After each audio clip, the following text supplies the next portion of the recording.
इस खबर के सह प्रायोजक है paradise collection and suit store, railway station road, Lalitpur.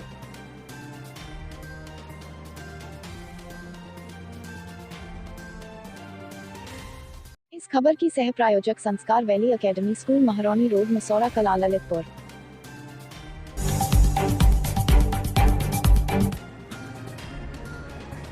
नमस्कार, ललितपुर लाइव टीवी में आप सभी का एक बार फिर से बहुत बहुत स्वागत है और मैं हूं आपके साथ शिवानी शर्मा। ललितपुर जिले के कारागार में आज अंतर्राष्ट्रीय नशा एवं अवैध तस्करी निषेध दिवस के अवसर पर और कोविड-19 महामारी के दृष्टिकोण के मद्देनजर जेल में बंद निरुद्ध बंदियों में जन जागरूकता लाने के उद्देश्य को लेकर जिला कारागार अधीक्षक श्री उदय प्रताप मिश्र ने बंदियों से संवाद कर नशा से दूर रहने की सलाह दी। कारापाल श्री वीरेंद्र त्रिवेदी एवं जेल चिकित्सा अधिकारी श्री द्विवेदी द्वारा भी बंदियों को नशा से होने वाले नुकसान तथा उससे दूर रहने के टिप्स दिए गए। इस कार्यक्रम का संचालन श्री सुरेश कुमार उप कारापाल द्वारा किया गया। इस अवसर पर बंदियों ने भी अपने विचार प्रस्तुत किए। देखिए विस्तृत रिपोर्ट ललितपुर लाइव टीवी पर। ललितपुर लाइव टीवी के लिए मनोज जैन के साथ रवि चुंगी की रिपोर्ट। ललितपुर में जो सामान्य जनमानस है वो शराब पीता है, वो ये समझकर पीता है कि यदि मैं शराब नहीं पीऊंगा तो मेरा स्टेटस सिंबल यानी हमारा कद छोटा हो जाएगा। मैं यही बताने की कोशिश कर रहा हूँ कि हर आदमी शराब इसलिए पीता है कि बगल वाला पी रहा है, उसके पास पैसा है, उसके पास संसाधन है, और यदि मैं नहीं पीऊंगा तो मेरा कद छोटा हो जाएगा। जबकि सच्चाई यह है कि यदि आप शराब पीने के आदत हैं, इसका मतलब यह हुआ कि आपका खुद के शरीर पर, खुद के मन पर अधिकार समाप्त हो गया है। शराब जैसी एक ऐसी वस्तु आप पर कब्जा कर ली है। आप कल्पना करिए, अभी हम बातचीत कर रहे थे तो आप सभी लोगों ने बताया कि यदि मेरे ऊपर कोई नियंत्रण करना चाहे तो निश्चित रूप से मुझे अच्छा नहीं लगेगा। आप स्वीकार करते हैं ये सभी लोग कि यदि आपके शरीर पर कोई नियंत्रण करना चाहे तो आपको अच्छा लगेगा क्या? नहीं लगेगा।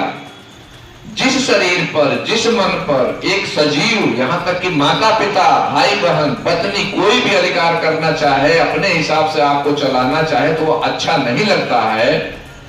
उसी शरीर पर एक निर्जीव वस्तु जिसमें जीवन नहीं है, शराब, अफीम, गुटखा, वह अधिकार कर लेता है।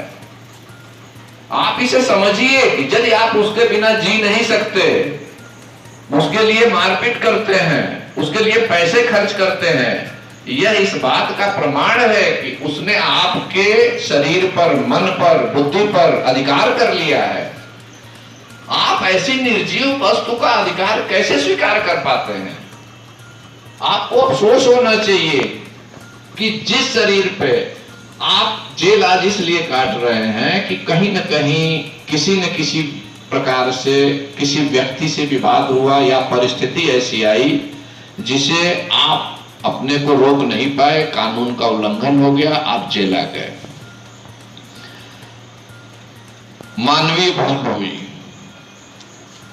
आपका स्वाभिमान जागृत हुआ, हो सकता है आपने अपराध न किया हो, स्वाभिमान जागृत हुआ। यदि आपके अंदर वास्तव में स्वाभिमान है तो वह स्वाभिमान इस बात के लिए क्यों नहीं जागृत होता कि मेरे ऊपर एक निर्जीव वस्तु अधिकार कर रही है। शराब जैसी निर्जीव वस्तु, सिगरेट जैसी निर्जीव वस्तु, अफीम जैसी निर्जीव वस्तु, गुटखा जैसी निर्जीव वस्तु अधिकार कर रही है। हम उसके बिना जी नहीं पा रहे हैं, काम नहीं कर पा रहे हैं, और हम उससे अपने को अलग नहीं कर पा रहे हैं, जो हमारे शरीर को, हमारी आत्मा को छलनी किए जा रहा है।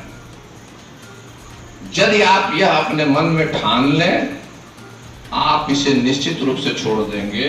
केवल इसलिए छोड़ना है इस नशा को कि हमारे शरीर पर किसी दूसरे का कब्जा नहीं हो सकता।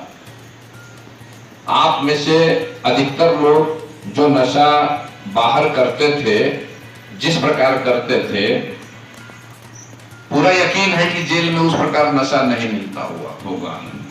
ये सही है? आप लोग बोलिए, क्या मिल जा रहा है नशा क्या बाहर की तरह?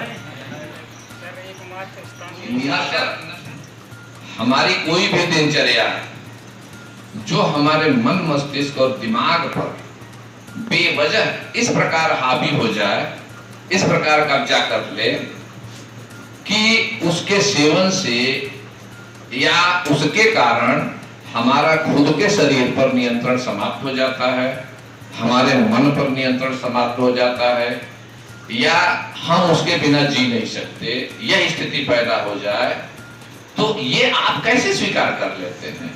लेकिन आप करते हैं। आप शराब पीते हैं, आपका नियंत्रण नहीं रहता। जो अफीम और हेरोइन लेते हैं उस समय उनका नियंत्रण नहीं रहता।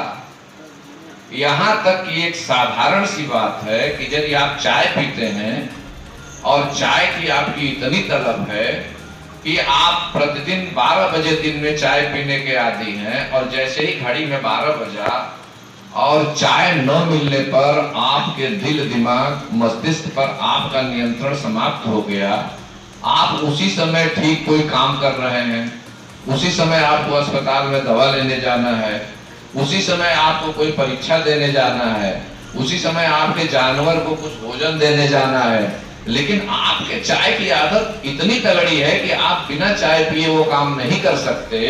इसका मतलब आप उस चाय के नशे के आदी हो गए हैं, और चाय के बिना आप वहां से अपना जो जरूरी काम है वो नहीं कर सकते। वहां चाय का क्या रोल हो गया? चाय ने आपको नशे में बिल्कुल बांध लिया है, वो भी एक नशा है। ये जो चीजें हैं, ये उदाहरण इसलिए दिया कि नशा केवल वह नहीं है, वह नशा तो ऐसा है जिसमें आप सुध बुध खो जाते हैं, जो बीड़ी सिगरेट तंबाकू या अन्य किसी भी प्रकार का शराब जिसका सेवन करते हैं, जिसके बारे में आपके अपने एक साथी ने बताया कि उसको लेने से शुरुआत होती है तो अच्छा लगता है, मजा आता है, लेकिन वो अच्छा लगना इस कदर हो जाता है कि अच्छा लगाने के लिए आप लेते जाते हैं और आप उसके आदी हो जाते हैं। आदी होने के बाद ईश्वर ने जो आपको एक आजादी दी है, स्वतंत्रता दी है, खुद के शरीर और मन मस्तिष्क पर आपको अधिकार दिया है, आप उस अधिकार को खो देते हैं और उसके अधीन हो जाते हैं। एकदम प्रारंभिक तौर पर क्या दिमाग में आया कि नशा छोड़ दिए?